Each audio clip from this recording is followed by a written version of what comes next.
CP සිංහලගේ YouTube channel එකේ මේ video එක බලන්න අපි ඔයාලව සාදරයෙන් පිළිගන්නවා. අපි ගොඩක් දුරට MP3 songs play කරනකොට ගොඩක් වෙලාවට පින්තූර දැකලා තියෙනවා මෙන්න මේ වගේ එක එක විදිහේ පින්තූර තියෙනවා ඒවට අනන්‍ය වූ එක එක පින්තූර තියෙනවා. ඔයාලා දැකලා ඇති. ඒ වගේ පින්තූරයක් අපිට හදන්න පුළුවන්. හදලා අපිටත් ඒ විදිහට සින්දු වලට ඇඩ් කරන්න පුළුවන්.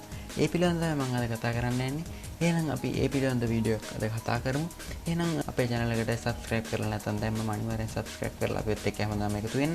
එහෙනම් අපි අද වීඩියෝ එක පටන් ගමු.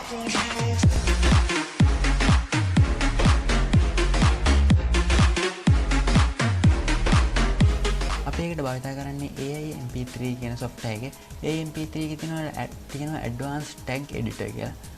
මේ තමයි ඒක ඉන්ටර්ෆේස් එක. මේ තියෙන මම ඒ විදිහට ගත්ත ෆොටෝ එකක් ඇඩ් කරලා නැති සින්දුවක්. අපි මේකට අපේ ෆොටෝ එකක් දාන්න බලමු. මේ MP3 මේ advanced tag editor එකට ගිහිල්ලා අපි මේකට මම මේ තෝරගත්ත සින්දුව මෙහෙම ඇඩ් කරනවා. ඔයාලට පේනවා ඉතින් මෙතන මෙහෙම ඇඩ් වුණා. ඊට පස්සේ මේක එකපාරක් ක්ලික් කරපුවම මෙන්න මේ විදිහට යට කීපයක් එනවා. මේ edit add all field කියන එක ගියාට පස්සේ මෙතන තියෙන අපිට ෆොටෝ එකක් දාන්න තරම් මේ තියෙන මේකට ෆොටෝ එකක් ඔටෝ වැටලා අපිට මේක නැති කරලා දාන්න පුළුවන්. මේක අපිට මේ ඩබල් කරාට පස්සේ අපි යනවා ඕපන් වෙනවා මෙතන hard disk එකට. hard disk එක ඕපන් වුණාම අපි මෙතන ෆොටෝ එකක් දාමු. මම මෙතන දාන්නම් අපි channel එකේ logo එක. ඔයාලට පේනවා ඇති. මේ තියෙන අපේ channel එකේ logo එක මෙතන ඔයාලට පේනවා ඇති. මෙතන load වුණා එක. අපිට මෙතන තියෙන save දෙන්න විතරයි. ඊට පස්සේ save දුන්නාට පස්සේ මේ විදිහට මේක වෙනවා. ඔයාලට මෙතනක් පේන හැටි මේක වෙනස් වුණා එකපාරටම. ඊට පස්සේ අපිට මේක save දෙන්න විතරයි තියෙන්නේ. ඉවරයි save වල ඉවරයි. අපිට මේක කට් කරලා ඊට පස්සේ මේක open කරන්න විතර තියෙන්නේ. ඒතර ඔයාලට පේනවා ඇති මේකෙදි අපේ logo එක වැටලා තියෙනවා.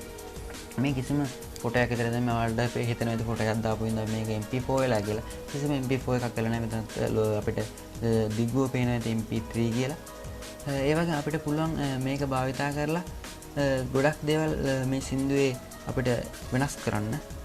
මෙතන තියෙනවා මේ details එහෙම අපිට ගොඩක් වෙනස් කරන්න පුළුවන්. මෙතන title, artist, album, year, URL එකක් දාන්න පුළුවන් මෙතෙන්ට. ඊට පස්සේ composer එකක් add කරන්න පුළුවන්. ඊට පස්සේ copyright එහෙම ගොඩක් අපිට දාන්න පුළුවන් මෙතනින්. මෙතනින් basic වශයෙන් අපිට දැනගන්න ඕන ටිකක් තියෙනවා. එහෙනම් AI MP3 ගේ advanced tag edit එකෙන් කරන්න පුළුවන් ටික තමයි මම අද කියලා දුන්නේ. මේ විදිහට ෆොටෝ එකක් දාලා අපිට සින්දුවක් හදාගන්න. ඒ කියන්නේ අපි මොකක් හරි හදන සින්දුවක් අපිට මේ විදිහට ෆොටෝ එකක් දාලා හදන්න පුළුවන් නම් අපිට ඇල්බම් එකක් විදිහට පාවිච්චි කරන්න පුළුවන් එක. ඒක අපිට ගොඩක් වැදගත් කියලා මම හිතනවා. එහෙනම් මේ වීඩියෝ එකෙන් ඔයාලා ගොඩක් දේවල් ඉගෙන ගන්න ඇති කියලා මම හිතනවා. එහෙනම් අනිවාර්යයෙන්ම මම ඉස්සෙල්ලා කිව්වා වගේ අපේ channel එකට subscribe කරලා අපිත් එක්ක දැම්මම එකතු වෙන්න. මේ වීඩියෝ එක ඉගෙන ගත්ත ඔයාලා ඉගෙන ගත්ත දේ තවත් කෙනෙක් ඉගෙන ගන්න කැමති වුණා. එහෙනම් මේ වීඩියෝ එක share කරන්න ඔයාලගේ Facebook වල වෙනත් Twitter හැම එකේම ඔයාලා පුළුවන් හැම එකෙම share කරන්න කියලා මම ඉල්ලනවා. එහෙනම් මේ වීඩියෝ එකකින් ඉන්න තවත් අලුත් දෙයක් ඊළඟ වීඩියෝ එකකින් අරන් එන්න බලාපොරොත්තු වෙන්න. අපි CP සිංහලගේ